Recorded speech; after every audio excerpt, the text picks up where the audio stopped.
ઇન્ફ્રાકોનના ભાગીદારોએ મહિલાને બોળવી 1,30,00,000 ખંખેર્યા. ઊંચા નફાની લાલચ આપીને પૈસા ઇન્વેસ્ટ કરાવ્યા. ફ્લેટનો વાયદો આપી બીજાને વેચી નાખ્યો. બિલ્ડરની ધરપકડ. સુરત શહેરમાં બિલ્ડરો દ્વારા રોકાણકારો સાથે છેતરપિંડીના કિસ્સાઓ સતત વધી રહ્યા છે.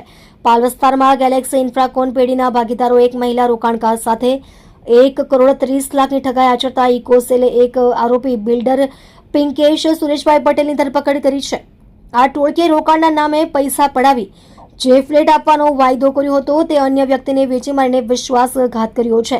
લોભામણી લાલચ આપીને રોકાણ કરાવ્યું. ફરિયાદી રંજનબેન પટેલને વર્ષ 2011માં આરોપી પિંકેશ પટેલ અને તેના 6 ભાગીદારોએ પોતાની પેઢી ગેલેક્સી ઇન્ફ્રાકોનમાં રોકાણ કરવા માટે લલચાવ્યા હતા. બિલ્ડરોએ વિશ્વાસ અપાવ્યો હતો કે આ પ્રોજેક્ટ્સમાં રોકાણ કરવાથી ટૂંકા સમયમાં મોટો નફો મળશે. આ વિશ્વાસમાં આવીને રંજનબેને પેઢીના ખાતામાં 85 લાખ અને પિંકેશ પટેલના વ્યક્તિગત ખાતામાં 15 લાખ મળી કુલ 1 કરોડનું રોકાણ કર્યું હતું. રંજનબેનને જે ફ્લેટ D1101 આપવાનું વચન અપાયું હતું તે ફ્લેટ આરોપીઓએ ફરિયાદીને અંધારામાં રાખીને 17/10/2019ના રોજ અન્ય વ્યક્તિઓને વેચી દીધો હતો. પોતાની સાથે છેતરપિંડી થઈ હોવાનું જણાતા મહિલાએ પોલીસનો સંપર્ક કર્યો હતો. સુરત પોલીસે કમિશનરની સૂચના મુજબ ઇકોસેલે તપાસ હાથ ધરી આરોપી પિંકેશ પટેલ ઉંમર વર્ષ 49 તેને ઝડપી પાડ્યો હતો.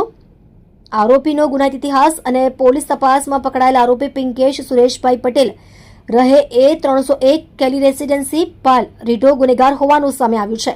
અગાઉ પણ તેની સામે પાલ પોલીસ સ્ટેશનમાં 3,22,00,000ની છેતરપિંડીનો ગુનો નોંધાયેલ છે. હાલ પોલીસ આ કેસમાં સામેલ અન્ય ભાગીદારોની શોધખોળ કરી રહી છે. પોલીસને આશંકા છે કે આ ટોળકી અન્ય ઘણા લોકોની સાથે પણ આ જ પ્રકારે ઠગાઈ આચરી હોઈ શકે છે.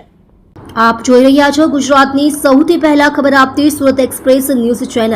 ડાયરેક્ટર રાજેશ મંગલેની સાથે.